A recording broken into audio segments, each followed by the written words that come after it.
Welcome back to The Necessary Entrepreneur. Today's guest is Mark Siebert. He's the CEO of iFranchise Group. For the fourth year in a row, iFranchise Group has been ranked number one in franchise consulting and development group category from an independent survey of 700 franchisors conducted by Entrepreneur Magazine. He's the author of the book, Franchise Your Business. It's the ultimate how-to guide on franchising. He's earned an MBA. He taught numerous courses on business and franchising at the university level. He's also on the board of directors for Top Fire Media. I really appreciated the conversation about the world of franchising to elevate my mind and my understanding. Mark comes from the perspective of representing businesses and advising them if the proper way to scale and grow is through franchising. We delved a little bit into the world of if you're an employee-minded person for the past 10 years, 5 years, 20 years, but you're like, you know what, this world of entrepreneurship and being a business owner and being independent, spirited, minded, and I want to really take my life to the next level. If that's you, he gave us some resources, some books to read, and some websites to visit if that's something you're thinking about also. Well, I appreciate the time Mark spent with us to really share, like I said earlier, about the entire world of franchising. And hey, wherever you're taking this in, whatever platform that you found this podcast, give us a thumbs up, give us a subscribe, and if you're even impacted and think this was really beneficial to you, maybe give us a share and talk about why you loved it. Thanks for tuning in to The Necessary Entrepreneur.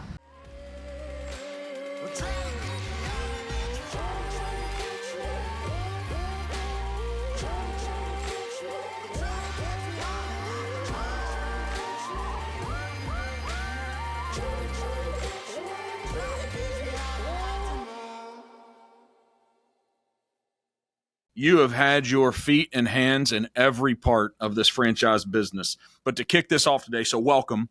Thank you for taking time from Naples, Florida to join us. Thank you, Mark. I appreciate it. Yeah.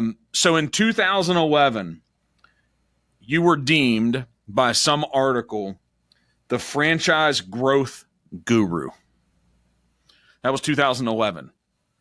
So I am so excited today to find out who in the heck has Mark Siebert elevated himself to beyond being the franchise growth guru in the past 12 years. So how can you be better than that? And what's happening since 2011, since you're the growth guru? Did you know you're that? I saw the article. Thanks, Mark. Thanks for having me on. Yeah. It's very flattering when you get those kinds of articles, but honestly, it's really about the team that we've put together at the iFranchise Group. They are the growth gurus. I'm the one who sort of puts the team together. I've got a great team of people, and I know my fair share about franchising. We've written a few books on it and published a few articles, and we've helped a lot of businesses be very successful at franchising. So we've been very fortunate to have had some great clients and some great people that have stayed with us over the years.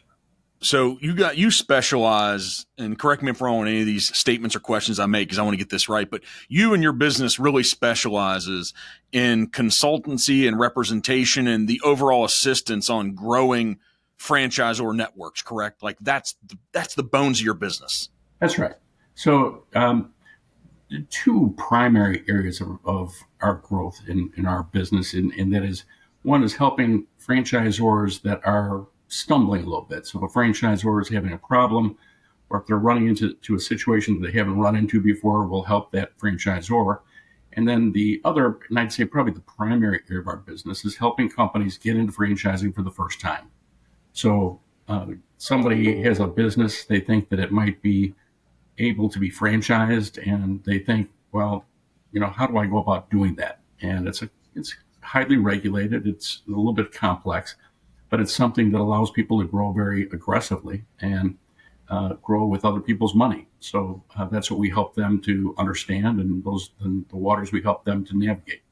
So from that current entrepreneur-minded person that has had some success in one or two locations or their marketplace, how do you help them? All the calls you get, and I'm sure the inquiries, what are some of the quick, low-level evaluations you go through when you first get that call, where they're like, hey, I'd like to franchise my business? What are you thinking? What are you looking at to help evaluate that business? Well, the first thing we want to do is make sure that they've got a business that actually would work as a franchise. And so not every business can be franchised. So there's really three primary criteria on our website, which is iFranchiseGroup.com. We've got a 12-point franchisability test, but really if you boil it down, it boils down to three things. First is, can you sell franchises? Second is, can you replicate the success of the business model? And the third thing is, does a business model work from a financial perspective for both the franchisee and the franchisor at the same time? So if you break those into their component pieces, the first piece about selling, it's about things like credibility. It's about, do you have a good social media following? Do you have a good product? Do you have good, people who talk about you and love your brand? Do you have something that's unique? Do you have something that is marketable? Do you have something that people would want to get into? There's a lot of things that you can do to improve that. For example, you have a great PR firm or do a great job of branding and things of that nature. But ultimately, you've got to have something that is saleable. The second thing we want to make sure that the business model can be replicated. So from the standpoint of duplicating a business, we're looking at things like, is this business model teachable in a relatively short period of time? So if it takes a French chef to be able to run this business, you're only going to be able to sell franchises to other French chefs. You're not going to be able to sell this to somebody who, and unless they're going to employ a French chef, it's going to be a pretty difficult business to franchise. So we look at the teachability. We look at the systemization. They have the manuals in place. Do they have the training programs in place? Do they have other aspects of the business that will allow it to be replicated from one market to the next? And third of all, is it something that can be replicated from a market to market standpoint? So there are certain businesses that are more difficult to franchise. And maybe you've got something that's a bikini shop down here in Naples, Florida, which won't do quite as well in my hometown of Chicago, Illinois. Mm-hmm. So you want to look at, does something work well in a particular region because of the geography or because of the particular location you're in, or because you've been in this business for 25 years and it took you 25 years to build that brand, those kinds of issues. And the third thing is really return on investment. And this is really the acid test of a franchise. And that's really a question of how much does it cost a franchisee to get into the business, and then how much of a return can they make after the franchisor has taken an adequate amount of fees and royalties from them to make it worth the franchisor's while. So how much can a franchisee make in terms of a return on that investment and a salary? So if I'm an owner-operator, I'm entitled to a return for the time that I put in. I'm also entitled to a return for the investment of capital that I've made. So the combination of those two things will tell me, am I franchisable? Do I have a business model that other people will be happy to be in if I'm able to generate those kinds of returns consistently? Or once you've taken out that, franchisor's royalty and the franchisor's franchise fees and maybe any markups on products the franchisor makes, maybe I'm no longer making that kind of money and maybe the business model won't work as a franchise. So that's what we really look at first is this business model franchisable? I'm assuming that the current climate of interest rates has changed the ROI conversation on the metrics of these models. Has it? It's changed it a little bit, but it's not changed it dramatically. What we're really looking for is, when you look at ROI, you're looking at sort of a risk-adjusted return that somebody is expecting, and the sort of the long-term risk-adjusted return that somebody expects in the stock market, for example, is maybe a 10% return. Mm-hmm. What we're looking at in a franchise is that you want to get something that's going to be a little bit stronger than that, maybe 15% for an owner-operator, maybe 20% for an area developer who's going to have a need to provide service and support to multiple locations and therefore staffing and overhead necessary to support those. Mm-hmm. Those returns may not necessarily be achievable in year one, but in year 2 or year 3, you want the unit level returns to at least hit that 15% or 20% return hurdle plus a management salary if there's an owner operator, and that would be after deducting a royalty. So it's really about where things stand relative to sort of the equity markets, more so than the debt markets. How does a business, so then there's portion of the brand new businesses that say, hey, I want to really develop this franchisee network versus the ones that are established. Let's say they have 3 or 4 locations, they've bootstrapped it up themselves, and they want to go out in the marketplace and sell it. Like, how do you put together that plan to sell that hey, this is going to have that 15 to 20% number? Do they have to have a lower strike number? Do you have to find the right person who is a little bit more or less risk averse, that there's a higher upside? Like, how's that start? What's it look like versus you have 500 established locations, you have the provable numbers. You can go out into other marketplaces, right? And then really sell this idea that, hey, here's the numbers, this thing works. Well, it takes all types of prospective franchisees when it comes to who is going to be buying that prospective franchise. So if you are buying a McDonald's franchise, you're getting something where it's a very proven business system. It's been around for many, many years, and you've got a very predictable set of returns that McDonald's franchise is going to generate for you. And they may be on the lower end of the spectrum in terms of return that you'd be willing to accept because of the fact that they are so well proven. When you see something that is a little bit more, something that's a little bit newer. So, for example, we franchised a company called Massage Envy when they first had 1 location. The returns that they offered their franchisees when they got started were much better than that 15% hurdle rate. And people looked at that industry and said, I want to get in on the ground floor. This is really a groundbreaking opportunity. Now, there's a couple things that took place there. One is there were higher levels of return, but the second thing is the people who ended up being franchisees for Massage Envy were a little bit more inclined to take that risk, were a little bit more entrepreneurial, were a little bit more willing to be looking for that ground floor opportunity where they can make more money by assuming a little bit more risk. So there are different profiles of franchisees that are out there. Not everybody's looking for something that's no risk. And if you think about it, when somebody goes into business, and I know a lot of entrepreneurs look at your podcast. Mm-hmm. When you think about going into business for yourself, nobody tells you how much money you can make, right? There's nobody out there that's going to sit there and say, this is how much money you can make. You've got to make that judgment for yourself.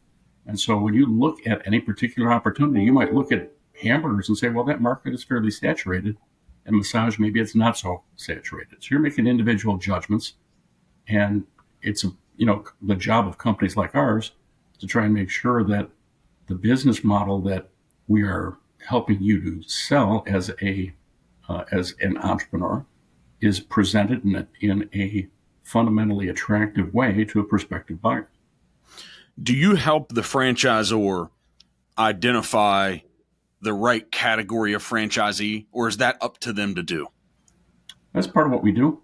Okay. So we do a lot of research to try and figure out who's your targeted franchisee, what kind of publications we can find that in, or what kind of media will we find, where we'll find them. So we do a lot of work in terms of marketing the franchise. We have actually collected data from literally hundreds of thousands of franchise leads over the years, where we know where they came from, what the cost per lead was, what cost per sale numbers were. We can parse that by the type of media that they were found in, by the very specific type of media, the type of franchise that was being sold, by the investment level. And so we can use that knowledge that we've gained by looking at this and parsing these numbers over the years to be able to provide some very specific advice to our clients in terms of what's going to work best in terms of how to find the perfect franchisee for a particular system. And it's a combination of that plus some primary research plus some intuition that we have to use in terms of figuring out who's going to be the best franchisee for us. I bet you have stats from being in the industry for so long. Let's just call it a mom and pop, an independent. So I'm a guy who started a brand, right? So no friend, and I'm in the real estate business. High number of agents. We've exceeded beyond the medium-sized company in our marketplace here in Cincinnati, Northern Kentucky, Southeastern Indiana. But there's a lot of companies that are franchisees, a lot of brands. I won't sit here and name them and rip them off because I don't want to have some conflict, but there's a lot of them. Is there an argument that you probably have about a % of success rate of somebody that becomes a franchisee compared to someone trying to go at it on their own? Is there a failure rate that really is a differential? The problem with the statistics that are out there in the marketplace is that the statistics are a little bit flawed. And I can go into some of the details. I'm not sure that it would be of interest to your listeners or not. But the way that the failure rates are accounted for in the documents that are used, which an FDD is a franchise disclosure document, they will include things like a transfer rate. Now, if I sell a franchise to you that I make I buy it for $100,000 and I sell it to you for $300,000, that's a transfer. If I buy it for $300,000, I sell it to you for $10,000 because I've lost my shirt, that's also a transfer. So is that a failure or is that not a failure? Well, it's included in those failure rates or the transfer rate. You can say that there's about a 5% failure rate in franchising, but that does not include the transfer rate. So Some of those are going to be failures. Some of those are going to be successes. If you include the transfer rate, it might get up to about 10%. So it's not really a number that is accurately accounted for anywhere, unfortunately. But I think that intuitively people know that if they have a leg up in terms of the intellectual property and the brand, that they're going to do better as a franchisee than they would as an independent. Yep. Makes sense. In a couple brands that probably it's from a layman perspective, but I believe that like a Harley Davidson, for example, I think you have to be on site, owner operator, pretty much own one location. Am I correct about that? Well, I don't know about Harley in particular. They're not. Okay. Yeah. But there are certain brands that do have that as a requirement. So what about that? I mean, what's your opinion? Is there a higher success rate with those people? Are those higher transactions per location? What's your thought about that approach? I don't have a one size fits all answer for that one. There are some companies that, so Culver's is a company, just in the food service as an example. Culver's has been very successful with that kind of an approach. So has McDonald's been very successful with that kind of approach, selling single unit franchises, requiring franchisees to be on site. There have been other franchisors like a Burger King and a Kentucky Fried Chicken that go with an area development approach and have been very successful. There are other franchisors like Subway that have been very successful using and what's called an area representative, or sometimes called a sub-franchise approach. Different businesses have different strategic choices that they make relative to the way in which they structure their business. And this is one of the areas where, again, iFranchise Group provides a lot of input and advice to our franchise clients to try and make sure that the clients that we work with are making the right strategic choices for them. And those choices depend a lot on what the entrepreneur's goals are, the complexity of the business, who the target franchisee is, et cetera.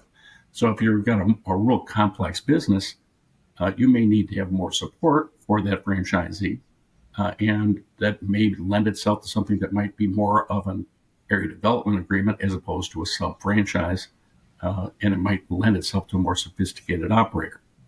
So there's different kinds of things that you take into consideration, as part of this process: territory size, speed of growth, what your personal goals are, which is a very big factor in what we do when we help companies develop their plan. Long-term goals is where we really start with our clients is, where do you want to be 5 years from now? So there's not a one-size-fits-all answer, which is part of the reason why people come to us to try and figure out what the best solution for them is. Mm-hmm. What have you seen from teaching educational courses at the collegiate level, and then being in the practical side of the business where the application is applied? Have you seen something that has stood out to you on some shared characteristics or traits of franchisees? You're on the franchisor side, but you're plugged into the franchisee as well. You see it, right? You know what works. Mm-hmm. Are there some characteristics, some backgrounds, some identity? Is there something that seems to say, that's the right combination. Those are the right features. Those are the right characteristics. Who do you consistently see that wins? Well, I mean, there's some basic stuff. So, I mean, you stupid, undercapitalized, and lazy always loses, right? So you want people that are intelligent, they're hardworking, and that have an adequate amount of capital.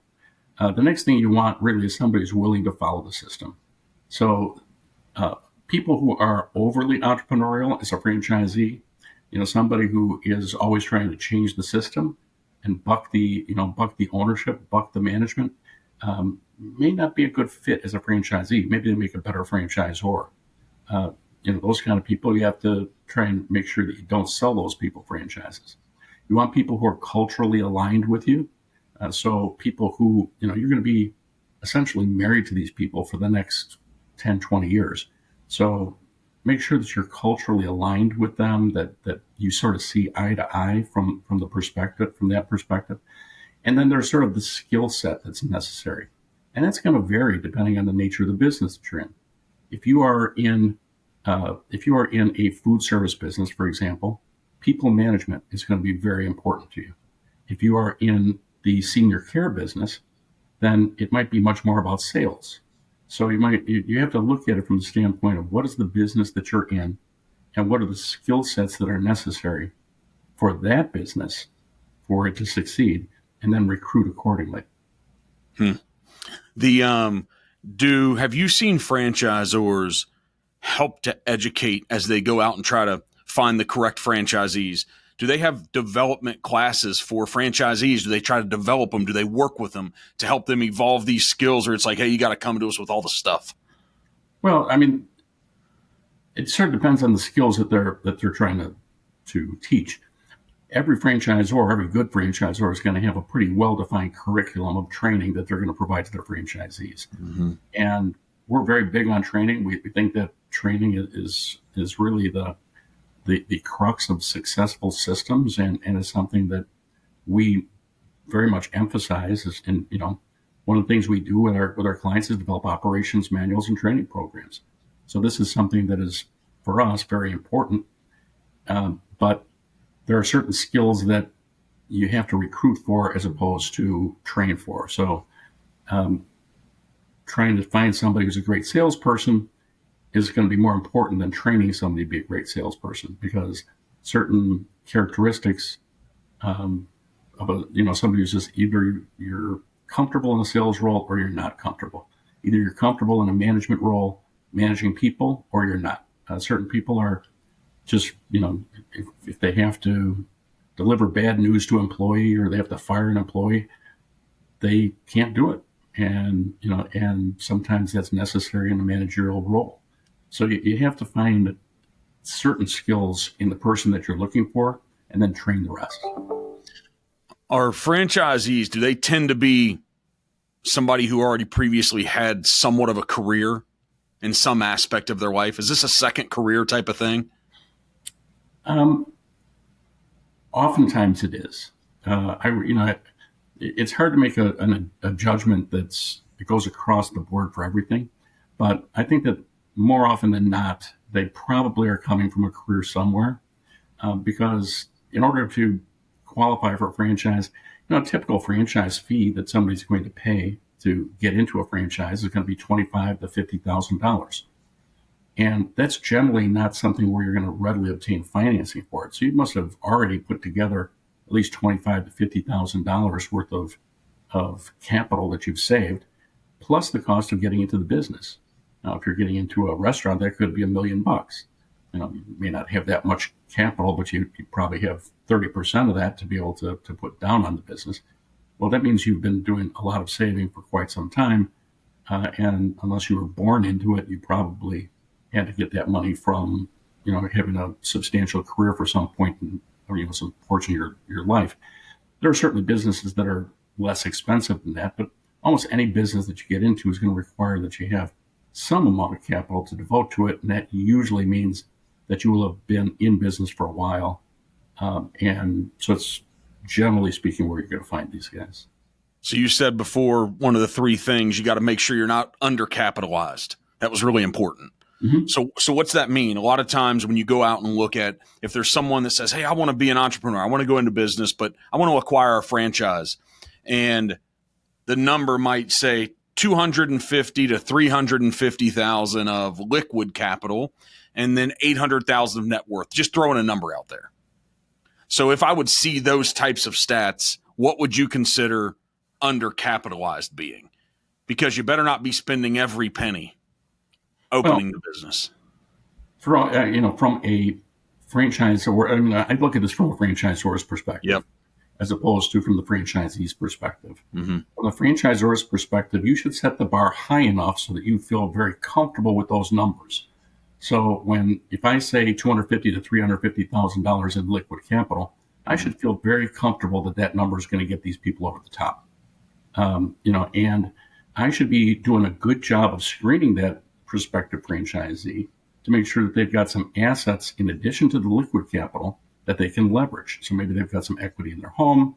Maybe they've got some assets in a 401k. Maybe they've got some other assets that in terms of land or whatever, that they can leverage so that they can leverage their way into that kind of an investment. So it might be SBA loans or whatever, but however they do it, they need to have some ability to leverage themselves into that. But I should, as a franchisor, feel very comfortable that the number that I'm setting is that minimum bar is going to be something that the franchisee is going to be able to, if they have that kind of capital, that the franchisee will easily be able to make it in my business.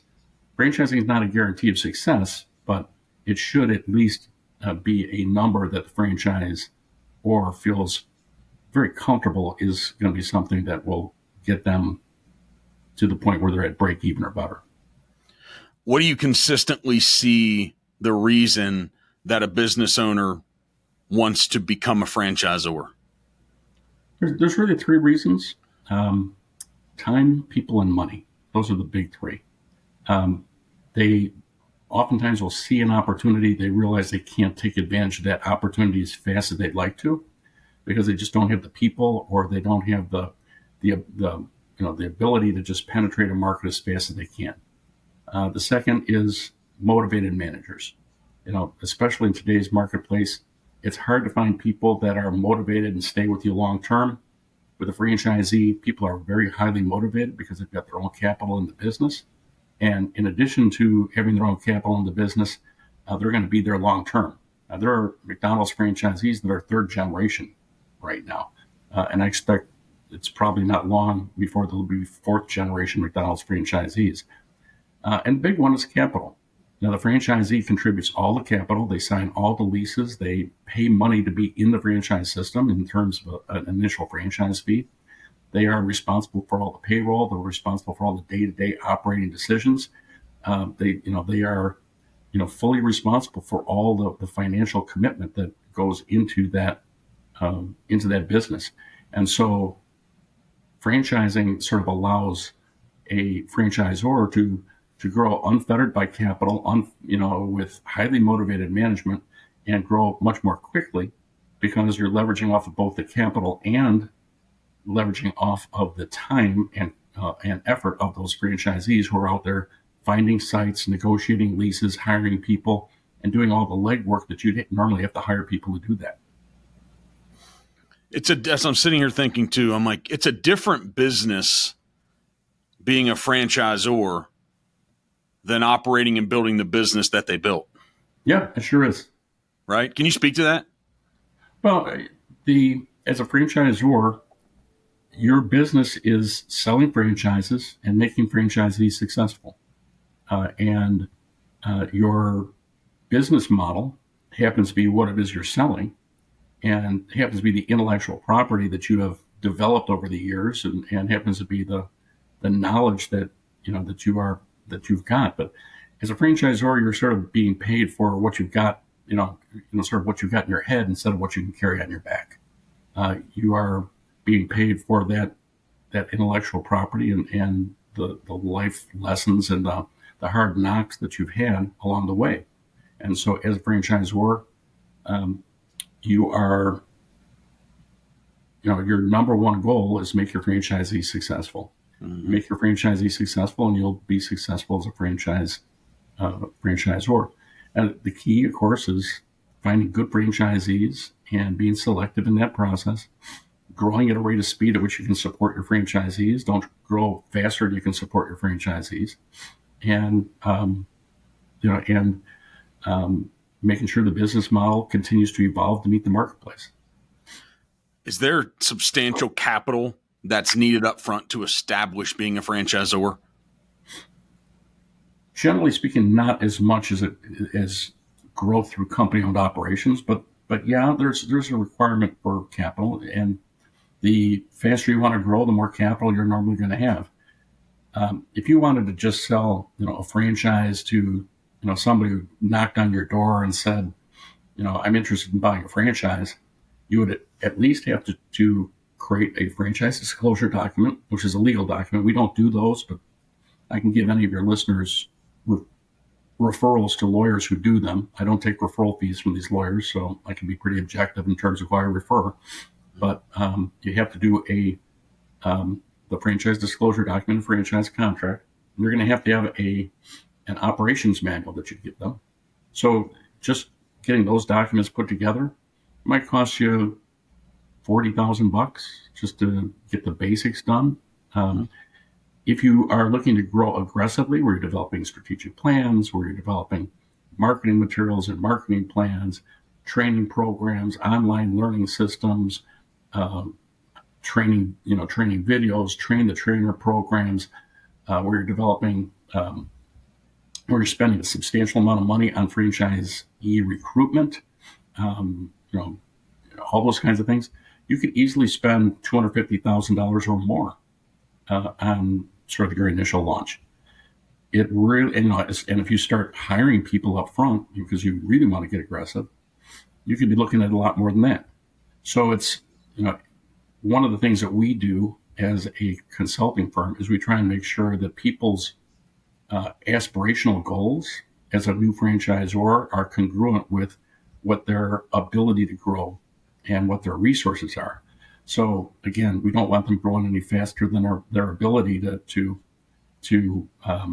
support their franchisees or what their resources are. So we have to make sure that when they're growing at a rate of speed that they can sustain.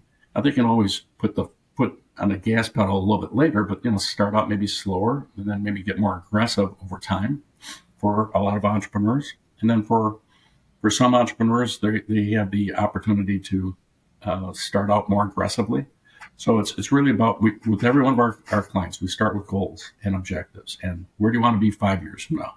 And then we take a look at what are your resources now in terms of people, in terms of capital, in terms of your ability to leverage off your people because they might be pretty busy right now. Most people, aren't sitting around twiddling their thumbs waiting for a franchise program to come up. So, how much free time do these people have to devote to the franchise program? And then determine how fast can we grow initially? When do we need to hire people? Who do we need to hire? When do we need to hire them? What do we have to pay them? What does that look like? So that we can grow the organization under control while the franchisees are being successful, while the brand is still being maintained at the highest levels, and while we're making sure that our franchisees are successful. How did you, I'm going to take a complete sidestep. How did you find yourself in this business? Because you're obviously highly intelligent. You know it through and through. If there's a business, I can tell from sitting here talking to you, if there's a business that is interested in franchising their brand, you know what the heck you're talking about. How did you find yourself in this industry? Well, when I got out of school, more years ago than I care to count. Just a couple years ago, I wanted to get into consulting. And my goal in consulting was actually to get into consulting in a business where I would not be in a traditional consulting environment where you'd spend 6 months in one business for a long, and then 6 months in another business. I wanted to meet with a lot of different clients in a lot of different industries. And I didn't want to be confined to just the oil industry or just the food industry or something else. And I found myself fortunate enough to get recruited by a company that was in franchise consulting, and I worked with them for a number of years, and ended up becoming president of that company.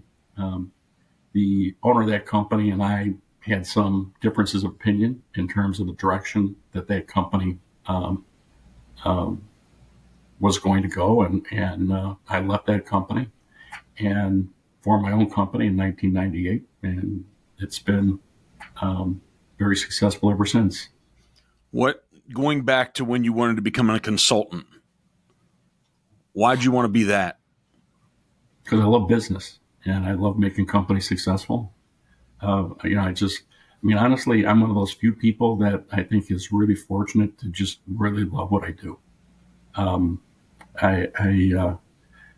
wake up every day that, when I'm talking to clients and when I get a chance to work through the different problems that my clients have or that, potential clients have, it gets my juices going. It's the kind of thing that, really gets me excited.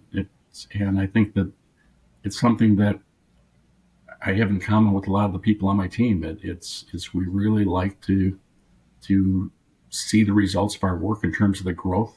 And one of the great things about franchising is that you do see the tangible growth of a lot of your clients where they are, when some of these clients hit it big, they hit it really big.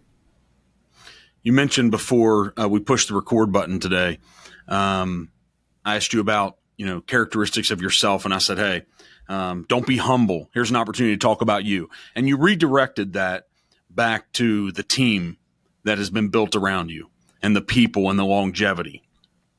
Why is that what you shared when I said, hey, what about you? And you said, no, it's actually about them. I don't think I'm necessarily being humble. I think that it's just the truth. It's, the people on my team are some of the greatest people in the world. They build companies. My partner, Dave Hood, started with Andy Enns as their first non-family employee, ended up being their president, helped them grow to 650 company-owned franchise locations domestically and another 100 internationally. Ended up selling the company before he came to work with us. He was one of the biggest success stories in the 1990s. And, I've got, one of my guys was the guy who was responsible for the growth at Pearl Vision Center. He then went on from Pearl Vision Center to be responsible for the growth at Snap-on Tools. I've got another person who was the founder of a company called Snippets, which is a hair salon that grew to 100 locations on her watch. I could go on and on about these people. One of my guys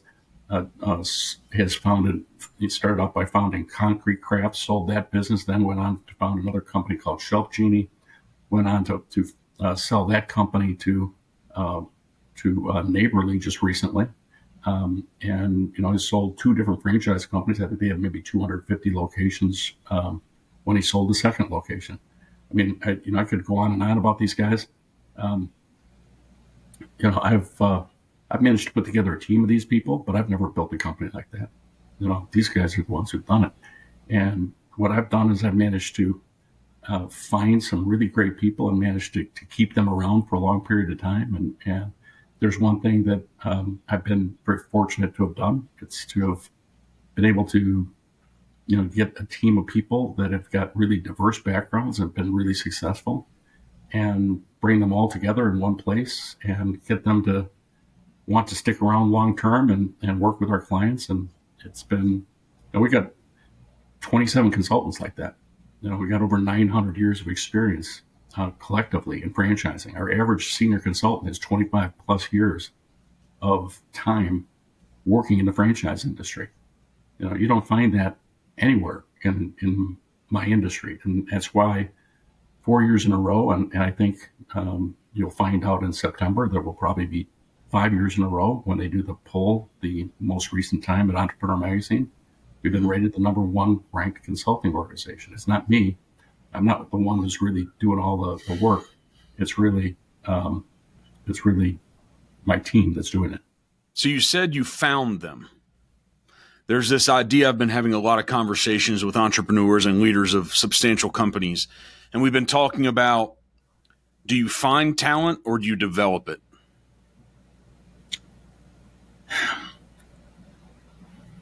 I would say that, and I won't even take credit for having found them. Dave Hood, my partner, has done a lot of the work in both finding and developing the talent. But what I would tell you is, it's some of it is developing the talent, but in our particular business and our particular business model, the people that we are looking for consultants are sort of our minimum criteria is that our consultants have to have at least 10 years of franchise experience with a successful franchise brand. So we don't start with somebody who is a apprentice level, somebody's right out of school. That's just not, that's not our model. And I think that's mostly because we're a consulting firm. As a consulting firm, we are expected to know what we're talking about on day one. Mm-hmm. And if I bring in somebody who is a, Harvard MBA who doesn't know, the difference between a franchise and a license, that reflects poorly on me. And, I want someone who's been in the trenches. I think isn't important to the same thing for you as it is for your clients. Like, hey, establish what your model is. Establish who your target is. Establish your business and go out and sell and develop that thing. That's right. Mm-hmm. Yeah. Don't be deviated. Boy, I tell you what, it's easy to chase squirrels sometimes. The next thing that looks pretty. Yeah, that's very true. Very true. It's hard to do. What's some of the best advice when you're sitting down with even current clients? What's the best advice? You're sitting down and having a nice dinner and, you probably develop good relationships with these people. What's the piece of advice that you consistently find yourself giving? Because you are a consultant. You have a purview of a bunch of different businesses, not just theirs. If some of your best clients like, hey, Mark, give me the best thing you've got in 2023, the piece of advice. Well, I'd break it into two different categories. The best piece of advice I give them from the standpoint of franchising is make your franchisee successful. If there's one piece of advice that will influence everything that they do, if you have successful franchisees, you will succeed as a franchisor. If you have unsuccessful franchisees, ultimately you're going to fail as a franchisor. So, and then, out of that, everything else comes.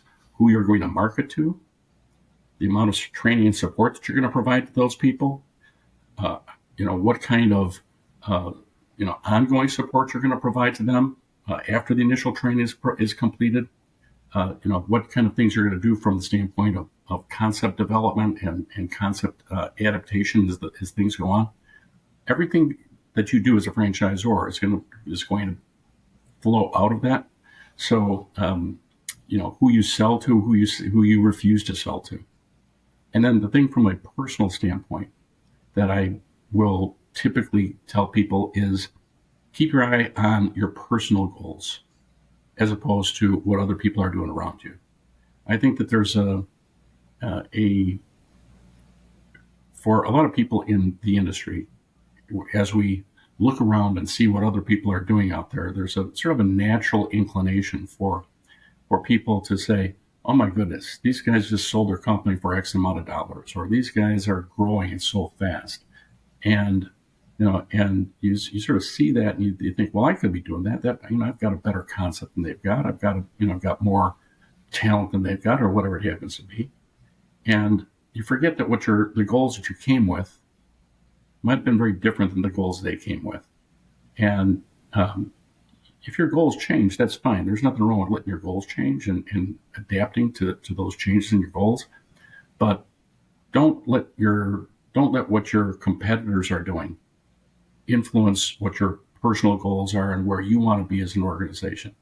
Continue to just focus in on what it's going to take to make the business meet your personal goals, because ultimately a business is and should be designed to meet your personal goals. As opposed to, the business doesn't have a life of its own where, it's trying to grow as fast as it can. it's growing at a rate of speed that's designed to meet your personal goals and the goals of any other equity owners. Do you have any conversation or any distinction between the quality of the product that a franchisor has that they developed or the quality of the people in the business? Could you take an average product and have above average people and really dominate? Is that possible? I love that question. And I would say that's absolutely possible. I would much rather have an average product with great people than a great product with poor people. Because poor people, poor people will screw up a great product. If you have if you've got a management team that's not up to snuff, there's no cure for bad management. Ultimately bad management will screw up pretty much anything. But so a great product is something that you can is not in and of itself going to win the day. I think that and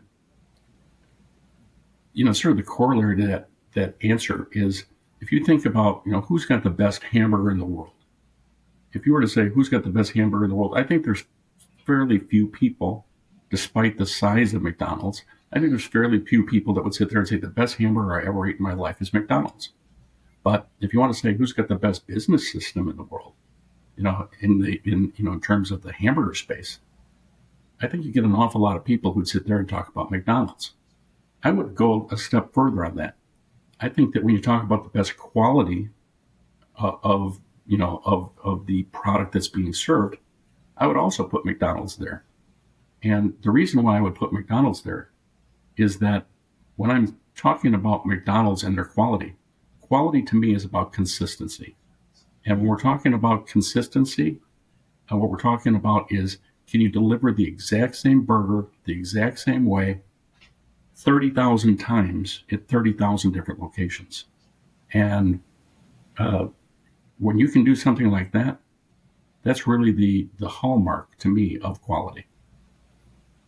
That's awesome. So what are we leaving out here? So for 2023, for what we haven't touched on, for what's in your head and your brain, give us the Mark Siebert goods here on your purview over the next 3, 4, 5 years of business in the franchisor space and in your business. Give it to us as you're talking to guys like me and other folks. Well, franchising post COVID has been on a tear. So ever since COVID, and 4 months into COVID, franchising has been just on a tremendous run. We've seen the close rates in franchise sales go from 2% to 3%, which is essentially now it's 3.4%, which means it's almost doubled since the start of COVID, which is just an indication of how much people are trying to get into business for themselves these days. So there's a lot more people that are a lot more interested in getting into franchise businesses these days. We expect that trend is going to continue. And for companies that are looking to grow and are looking to grow with other people's money, looking to grow aggressively, franchising is not right for everybody. But for the people that it is right, it's one of the most dynamic growth vehicles that has ever been out there. We're the first person to sit there and say franchising is not right for everybody. But for any of your listeners who would be interested, they can go to our website and they can get a lot more information at iFranchiseGroup.com. They can, if they go there and there's a spot there where they can ask for an excerpt from my book that will talk about franchisability. And if they'd like, if they want to send an email to us at info@iFranchiseGroup.com and they mention your website or your podcast, I'll send them a free copy of the book. And they can make a determination for themselves if they think they're franchisable. We talk about franchising. We talk about alternatives to franchising. We talk about some of the success stories that we've had over the years, starting with companies like, Auntie Anne's Pretzels and companies like Buffalo Wild Wings and companies like Nothing Bundt Cakes and Massage Envy and many others.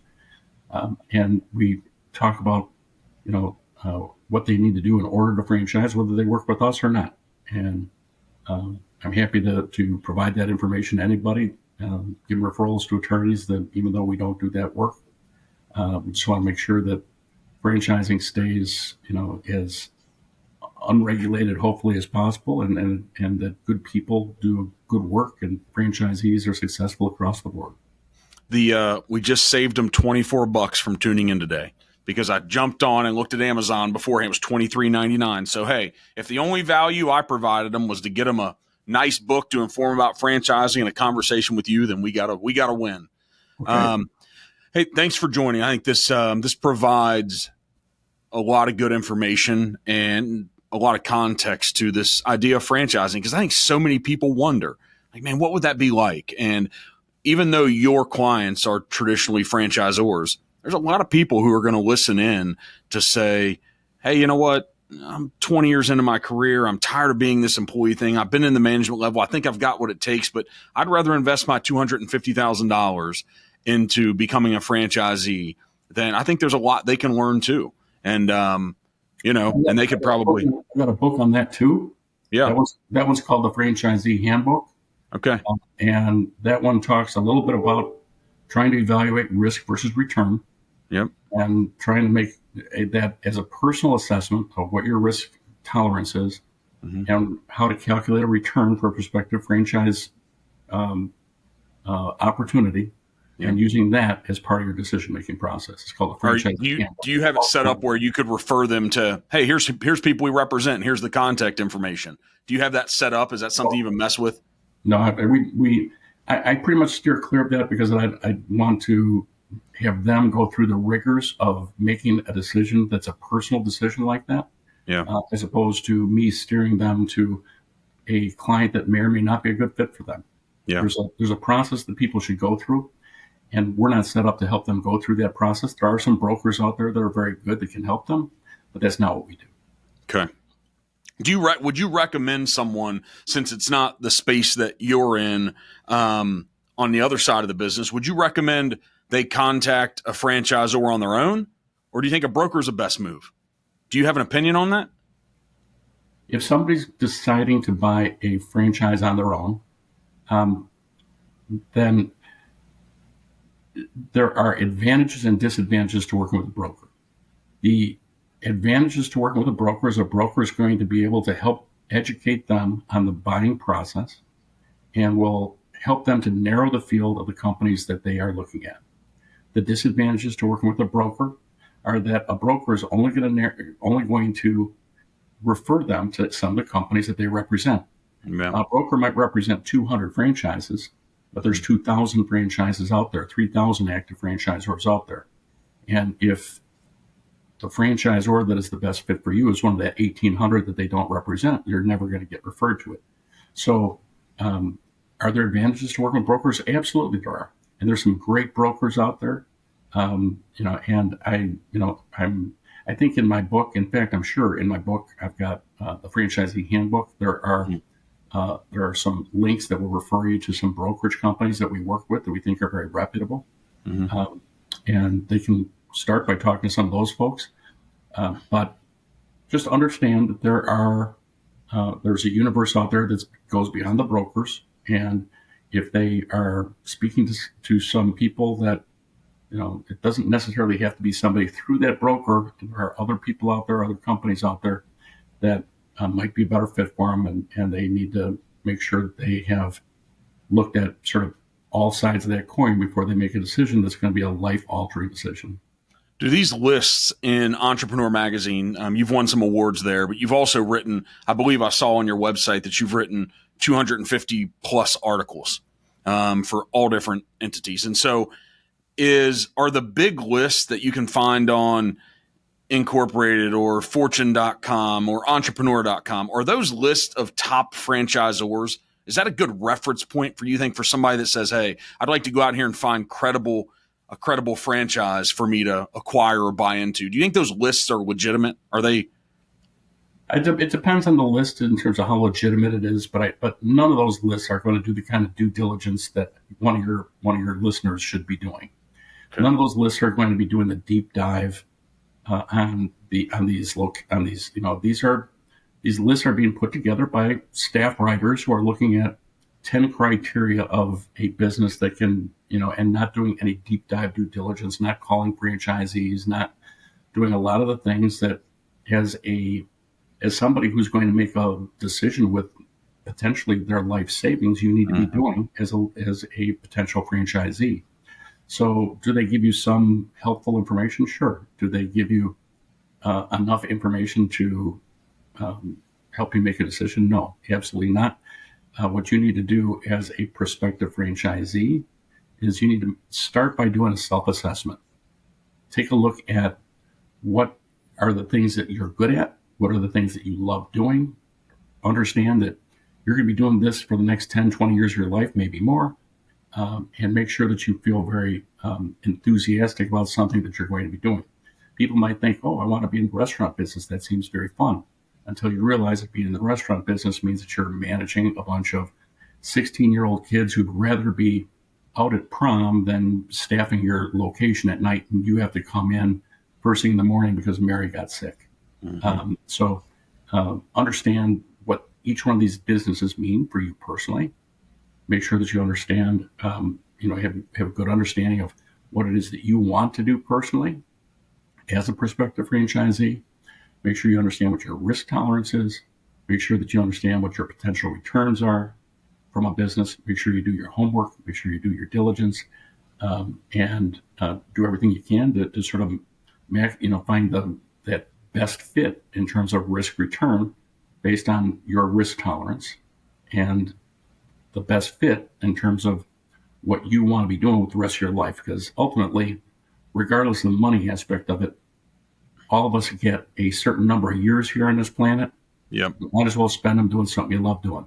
Yeah, and make sure you don't have a vacation plan for the next 5 years, right? At least the next 3. Is that the rule? That's my rule. Well, hey, seriously, thanks for sharing your intelligence and really the knowledge and the perspective you have. This is going to be helpful. It's helpful for me. It's helpful for me to continue to understand all different parts of business and entrepreneurship. And so it's iFranchiseGroup.com. Thank you very much, Mark. It was great talking today, and I'll look forward to seeing this online. All right. Thanks a lot.